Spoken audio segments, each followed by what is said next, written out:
জাদুর সোনার গ্রাম। অনেক দিন আগের কথা, পাহাড় আর নদী ঘেরা এক গ্রামের নাম ছিল কমলাবাসা। ছোট গ্রাম কিন্তু খুব শান্ত। ঘুড়ি উড়ে আকাশে, খালের জলে হেসে খেলে বাচ্চারা চিংড়ি মাছ ধরে। আর সন্ধ্যায় সবাই মাটির চুলায় ভাত চড়ায়। গ্রামের মোড়ল ছিল খুবই ধনবান, কিন্তু গরিবদের তেমন ভালো চোখে দেখতো না। আর এক কোনায় থাকতো এক গরিব চাষি, নাম বাদশা মিয়া। তার বউ ছিল রূপবান, আর একমাত্র মেয়ে চাঁদনি। চাঁদনি খুব বুদ্ধিমতী, কাজের মধ্যে থাকলেও মুখে সবসময় হাসি থাকতো। মা, বাবা, তোমরা চিন্তা করো না, আমি যখন পড়াশোনা করে অনেক বড় হব, তোমাদের আর কষ্ট করতে হবে না। তখন আমি তোমাদের সব স্বপ্ন পূরণ করব, আর আমি সবসময় ক্লাসে ফার্স্ট হব। বাবার এত কষ্ট আর কখনো থাকবে না। আমিও মোড়ল মশাইকে দেখিয়ে দেব, একটা গরিব বাবার মেয়েও অনেক বড় অফিসার হতে পারে। মোড়ল মশাই আমার বাবাকে যে অপমান করে, সেই অপমানের জবাব আমি একদিন দেবই দেব। চাঁদনি ওর বাবা মাকে ভীষণ ভালোবাসতো, আর তাই ও সব সময় চাইতো বড় হয়ে কোনো অফিসার হতে, যেন ওর বাবা মায়ের মুখ উজ্জ্বল করতে পারে। এভাবেই দিন কাটছিল। বন্ধুরা, তোমরা যারা যারা গল্পটি দেখছো, তোমাদের নাম কমেন্টে লিখে জানাও। আমরা নেক্সট গল্প তোমাদের নাম দিয়ে বানাবো। একদিন বাদশা মিয়া চাষ করতে করতে ক্লান্ত হয়ে পুকুর পাড়ে বসে কাঁদতে থাকেন। হায় আল্লাহ, আমিও যদি একদিন সুখ দেখতে পারতাম। আমার মেয়েটার কোনো শখ আহ্লাদ আমি পূরণ করতে পারি না। এই তরমুজের সময় যাচ্ছে, আমার মেয়েটাকে আমি একবেলাও তরমুজ খাওয়াতে পারি না। মেয়েটা তরমুজ খেতে কত পছন্দ করে। মোড়লের জমির তরমুজ ফেলে দেয়, কিন্তু ওই গরিব চাষাদের দেয় না। সারাদিন মোড়লের জমিতে এত খাটি, কিন্তু মোড়ল একবারও আমাদের মানুষ বলে মনে করে না। হায় আল্লাহ, এই কষ্টের দিন কি আমার কখনো শেষ হবে না? ঠিক তখনই আকাশ থেকে একটা পরী নেমে আসে। সেই পরীর নাম ছিল তাবাসসুম পরী। পরী তখন চাষির সামনে এসে বলে, চাষি ভাই, তুমি অনেক কষ্ট করো, তাই আমি তোমাকে একটা জাদুর বরদান দেব। কি বরদান পরিমা? এই চাষার জীবনের দুঃখের শেষ নেই, আর আমাকে আপনি কি বরদান দেবেন? আমার কষ্ট কখনো শেষ হবে না। তোমার ভালোবাসায় যদি তুমি এই গাছের পাতা ছুঁয়ে কিছু বলো, সেই কথাটা সত্যি হয়ে যাবে। তখন চাষি ঘরে গিয়ে স্ত্রী আর মেয়েকে বলল। সবাই মিলে গাছের পাতা ছুঁয়ে বলল, আমাদের গ্রামের সবাই যেন সুখে থাকে, আর আমাদের মাঠ যেন সোনায় ভরে যায়।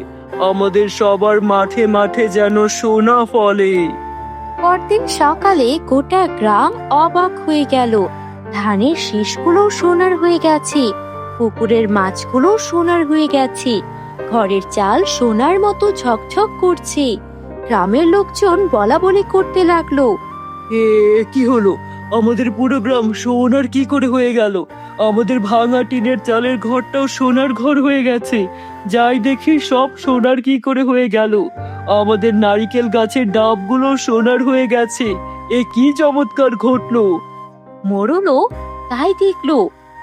এত বছর পর এমন জিনিস কি করে হলো?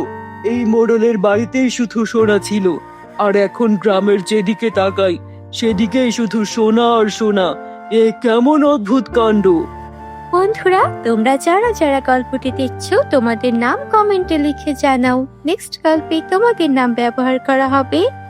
গ্রামের সবার সবকিছু সোনার ছিল, কিন্তু তারপরও তাদের লোভ শেষ হচ্ছিল না। তারা আরো বেশি লোভী হয়ে যাচ্ছিল। যার একটা বাড়ি ছিল, সে সোনা বেশি পাওয়ার লোভে 2-3টা করে বাড়ি বানাতে লাগলো।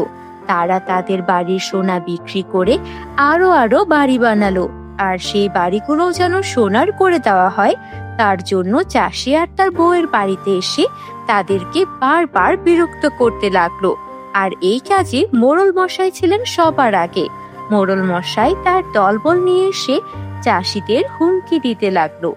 এই, আমার কথা যদি তোরা না শুনিস, তোদের পুরো পরিবারকে আমি জ্বালিয়ে মারবো। আমার আরো সোনা চাই। ওই একবারই সোনা দিয়ে আমি কি করব? আমাকে তোর এই জাদু শিখিয়ে দে, আমি আবার সবকিছু আমি সোনার করে ফেলবো। তোদের কাছেও যেই সোনা আছে আমার কাছেও যদি তা থাকে তাহলে আবার লাভ কোথায়? আমি আরো বেশি লাভবান হতে চাই। আমার সঙ্গে অন্য আরেকটা গ্রামে চল, সেই গ্রাম আমি কিনে নেব, আর তারপর তুই ওই গ্রামকেও সোনার করে দিবি। আমার আরো চাই।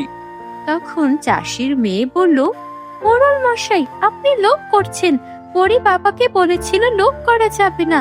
যদি গ্রামের মধ্যে ভালোবাসা থাকে, সবার মধ্যে লোভ না থাকে, তাহলে এই জাদু কাজ করবে। আপনার এই লোভের কারণে না হয় পরে দেখা যাবে পুরো গ্রামে আবারও তাদের সব ধন সম্পদ হারিয়ে ফেলছে। আপনি চলে যান যদি ভালো চান তো। এই মেয়ে, তুমি ছোট ছোটর মতো থাকো, এত কথা বলো কি করে? তোমাকে কিন্তু একটা থাপ্পড় মারবো। যাও এখান থেকে, বেয়াদব মেয়ে কোথাকার। এই জন্য চাষার মেয়েদেরকে পড়ালেখা শেখাতে হয় না।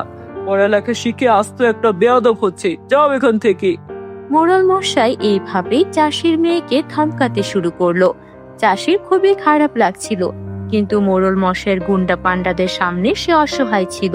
সে পরীর দেওয়া জাদুর গাছ আর পাতা বের করে মোড়লের কথা মতো আরো বেশি সোনা চাইতে লাগলো। কিন্তু ঘটলো তার উল্টোটা। পুরো গ্রাম আবারও আগের মতো হয়ে গেল। আর সবচেয়ে বেশি ক্ষতি হলো মোড়ল মশাইয়ের। তার যে বাড়ি ঘর ছিল, জমির ধান ফসল ছিল, সব হাওয়ায় মিলিয়ে গেল। গ্রামের অন্য সবাই স্বাভাবিক জীবন যাপন করতে পারলেও গ্রামের মোড়ল মশাই হয়ে গেলেন পথের ভিখিরি। হায় হায়, এ কি হলো? আমার বাড়ি কোথায়? আমার দোতলা ঘর, আমার জমির ধান, আমার ফসল, এসব কোথায় গেল? এই সব কিছু খালি হয়ে গেল কি করে? আমি তো সবকিছু সোনার করার জন্য আরো বেশি চেয়েছিলাম। এই চাষি, তুই কি ষড়যন্ত্র করেছিস? বল আমাকে। এই পেয়াদারা, ওকে ধরো ধরো। কিন্তু পেয়াদারা আর মোড়ল মশাইয়ের কথা শুনলো না। তারা উল্টো তাকে ফেলে চলে যেতে লাগলো আর বলল, মোড়ল মশাই, এতদিন আপনি আমাদের টাকা দিয়েছেন, আমরা আপনার কাজ করেছি। এখন আপনি নিজেই ভিখিরি। আপনি আমাদের ওপর অনেক অত্যাচার করেছেন। আমরা আর আপনার কোনো কথা শুনবো না। বেশি বাড়াবাড়ি করলে আপনাকে এই গ্রাম থেকে ছুঁড়ে ফেলে দিয়ে আসবো। যেখানে আমাদের পুরো গ্রামটাই সোনার গ্রাম হয়ে গিয়েছিল, সেখানে আপনার মতো খারাপ মানুষের লোভের কারণে আমাদের গ্রামটা আবার আগের মতো হয়ে গেছে। তবে যা হয়েছে ভালোর জন্যই হয়েছে। বেশি কিছু হলে আমরা লোভী হয়ে পড়ি। আমরা আর আপনার সাহায্য করব না। বেরিয়ে যান। গ্রামবাসীরা সবাই মিলে লোভী মোড়লকে গ্রাম থেকে তাড়িয়ে দিল। আর মোড়ল গ্রাম থেকে চলে যাওয়ার পর সেই গ্রাম আবারও সোনায় পরিণত হয়ে গেল। সবাই মিলে সুখে শান্তিতে আনন্দে বসবাস করতে লাগলো। বন্ধুরা, গল্পটি ভালো লাগলে একটা লাইক করে দিও। আর তোমরা কি বলতে পারো চাষির মেয়ের নাম কি ছিল? পারলে কমেন্টে লিখে জানাও। আর আমাদের চ্যানেলে তোমরা যদি নতুন হয়ে থাকো, চ্যানেলটিকে সাবস্ক্রাইব করতে ভুলো না যেন। Bye bye.